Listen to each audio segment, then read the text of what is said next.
আগামী নির্বাচনকে কেন্দ্র করেই বিএনপি ভেঙে যেতে পারে, দুই গ্রুপে ভাগ হয়ে যেতে পারে। প্রক্রিয়া শুরু হয়েছে এবং বিএনপি কিছু টের পেয়েছে। বিষয়টা টের পেয়ে বিএনপির স্থায়ী কমিটির সদস্য তিনি বলছেন, ধাক্কা দিলেই বিএনপি ভেঙে পড়বে এটি ভাবার কোনো কারণ নেই। ডাক্তার AZM জাহিদ হোসেন কথা বলেছেন, স্থায়ী কমিটির সদস্য, যিনি ডাক্তার কোটায় খালেদা জিয়ার চিকিৎসা করে স্থায়ী কমিটির সদস্য হয়েছে। তো এই কথা কেন বলছেন?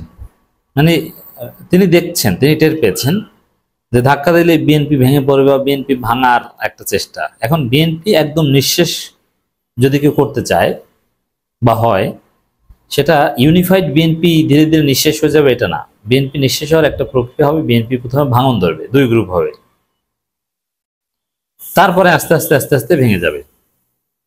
মুসলিম লীগ, ন্যাপ বা নানান বড় বড় দল যেগুলো ভেঙে নিঃশেষ হয়ে গিয়েছে, এগুলো ফ্যাকশন হয়েছে, প্রথমে গ্রুপিং হয়েছে। দেখেন, আর বিএনপির মধ্যে গ্রুপিং এমনিতে তো সাংগঠনিক গ্রুপিং 5 গ্রুপ, এক একটা ইউনিটে সভাপতি গ্রুপ, সেক্রেটারি গ্রুপ, সিনিয়র সহসভাপতি গ্রুপ, 1 নম্বর জয়েন্ট সেক্রেটারি গ্রুপ এবং সাংগঠনিক সম্পাদক গ্রুপ। এই 5টা গ্রুপ বিএনপিতে এক্সিস্ট করে।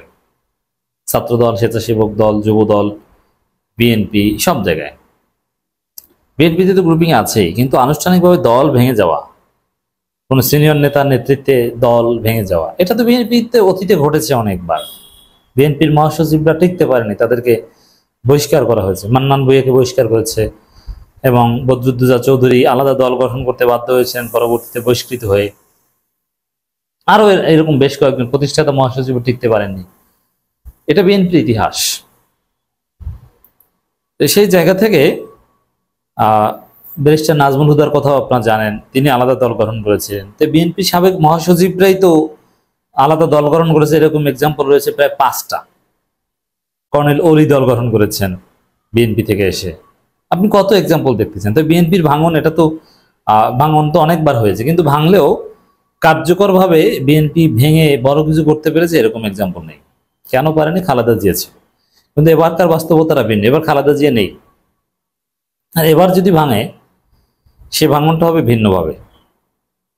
এবার ভাঙলে সেটা কার্যকরভাবে ভাঙবে এবং শক্তিটা 2 ভাগে ভাগ হয়ে যাবে। আগে যেটা হয়েছে, সাপোজ বিএনপি নেতারা বের হয়ে এখন পর্যন্ত 5টা দল করেছেন, এই ব্যারিস্টার নাজমুল হুদা সহ, বিকল্প ধারা সহ, এলডিপি সহ। এই 5টা দলের আরো দল, ছোটখাটো দল ধরলে আরো বের হবে। আমরা 5টা মৌলিক দল, এই 5টা দল বিএনপি শক্তির 2% নিয়ে যেতে পারেনি। মানে এরা ধৈঞ্চা দল, নাম কাওয়াস্ত ব্যক্তি ভিত্তিক দল, এলাকা ভিত্তিক দল। কিন্তু এবার যদি বিএনপি ভাঙে, তাহলে বিএনপির 50% শক্তি নিয়ে যাবে। মানে বিএনপির অর্ধেক এই পক্ষে, অর্ধেক এই পক্ষে। কেন? এর কারণটা কি? হাসিনা পারেনি, এই সরকার কেন পারবে? বা এবারকার কেউ চেষ্টা করলে কেন পারবে? প্রথম কথা হচ্ছে, হাসিনা যতদিন চেষ্টা করেছে ততদিন খালেদা জিয়া ছিল। এবার খালেদা জিয়া একদম ইনএক্টিভ। আবার হাসিনা যা পারেনি, এই সরকার অলরেডি তা পেরেছে। যেমন একটা সহজ এক্সাম্পল দিই, তারেক রহমানের সাথে এই সরকার একটা মিটিং হয়েছে, এই মিটিং নিয়ে এখনো ধোঁয়াশা। মিটিং হচ্ছে লন্ডনে। তো লন্ডনে আমরা কেমন আছেন, শরীর ভালো, টেনে টেনে চলছে, আম্মা সালাম জানিয়েছে, এরকম কিছু কুশল বিনিময় ক্যামেরায় এসেছে। বাকিগুলো গোপন আলোচনা। কি আলোচনা হয়েছে কেউ জানে না। ডক্টর খলিলুর রহমান, আমির খসরুর মধ্যে কি আলোচনা হয়েছে কেউ জানে না।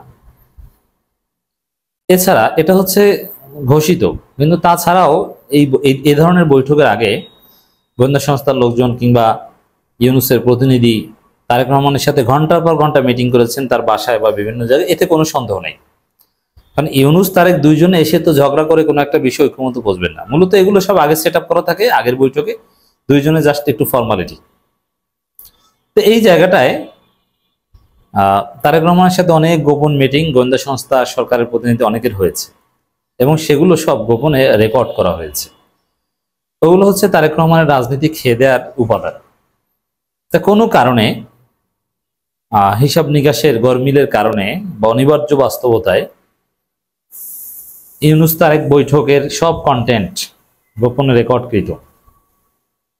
সাপোজ ইউনূস মারা যাওয়ার পর, ইউনূস তো যে কোনো সময় মারা যেতে পারে, কারণ প্রায় 88 বছর বয়স, এরকম একজন মানুষ বেশি দিন বাঁচবেন এটা তো আশা করা যায় না।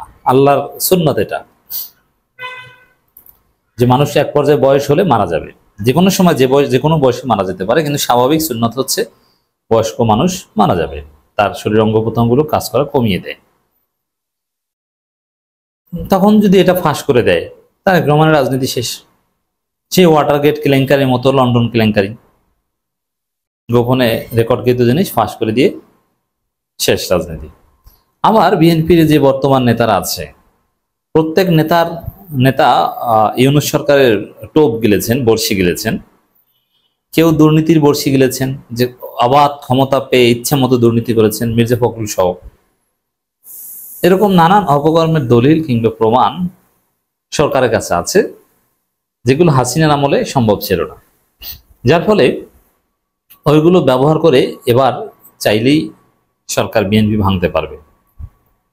এবং স্থানীয় সরকার নির্বাচন ভার্সাস জাতীয় নির্বাচন, এই ইস্যুতেই বিএনপি ভাঙা সম্ভব। এবং বিএনপিতে এখন যে অন্তর্কন্দল, গ্রুপিং, বিদ্রোহী প্রার্থীর সরাসরি, বিএনপির ইতিহাসে এত বেশি বিদ্রোহী প্রার্থী অন্তর্কন্দল কখনো আসেনি, কখনো ছিল না, এটা প্রথম। এত বেশি, যেমন প্রত্যেকটা আসনে 5 জন 7 জন 10 জন বিদ্রোহী প্রার্থী, এবং কেউ ছাড় দিবে না।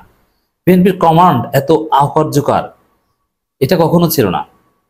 অন্তর্কন্দলে এই গত 10 মাসে প্রায় 150+ নিহত হওয়া, এটা কখনো ছিল না বিএনপিতে। এত বেশি লোক বিএনপি কখনো অন্তর্কন্দলে নিহত হয়নি। সামনে বিএনপি যদি বলে আমরা স্থানীয় সরকার নির্বাচনে যাব না, সরকার যদি স্থানীয় সরকার নির্বাচন দেয়, দেখবেন যে বিএনপির একটা গ্রুপ স্থানীয় সরকার নির্বাচনে যাবে। আবার ওই যে বিদ্রোহী প্রার্থী যারা হবে আগামী নির্বাচন যখনই, ওই বিদ্রোহী প্রার্থীরা মিলেই একটা গ্রুপ, তারাই একটা দল গঠন করবে, তারাই বলবে আমরাই বিএনপি, ওরা ধনছে, ওরা ভুয়া। এবং সরকার বা নানান গোষ্ঠী গোয়েন্দা সংস্থা তারা তাদেরকে হেল্প করবে, তারেক রহমানকে বা আরো বিএনপির বড় বড় নেতাদেরকে ডিমোরালাইজ করতে। অলরেডি দেখছেন আপনার পিনাকি ভট্টাচার্যরা কিভাবে বিএনপির এক একজন হাই ভোল্টেজ নেতাকে খেয়ে দিচ্ছে। সালাউদ্দিনকে কিভাবে উপস্থাপন করেছে, সালাউদ্দিন ভারতে যে ট্রেনিং নিয়েছেন, কোনো গুমটুম কিচ্ছু না, পারসেপশন তৈরি হয়েছে। লুঙ্গি পরে দেখা করেছেন, ছবি টবি যেভাবে দিয়েছেন, সালাউদ্দিনের কোনো গ্রহণযোগ্যতা আছে? এখন নির্বাচন দাঁড়ালে বুঝবেন যে গ্রহণযোগ্যতা পিনাকি ভট্টাচার্য কোথায় গিয়ে ঠেকিয়ে দিয়েছে। আমির খসরু এবং মির্জা আব্বাসের দুর্নীতির যেসব তথ্যপত্র উপস্থাপন করেছেন, এগুলো কোনো জবাব বিএনপি দিতে পারছে না। কিন্তু জনগণ, প্রায় সব ভোটাররা পিনাকি ভট্টাচার্যের বক্তব্য শুনেছেন এবং বিশ্বাস করেছেন। তো এরকম সবার গোপন জিনিস বা তথ্য আছে, এজন্যে বিএনপি ভাঙাটা এবার সম্ভব। অনেকেই ভাঙতে চেয়েছেন কিন্তু ওইভাবে পারেননি, কিন্তু এবার কেন সম্ভব আশা করি বোঝাতে পেরেছি।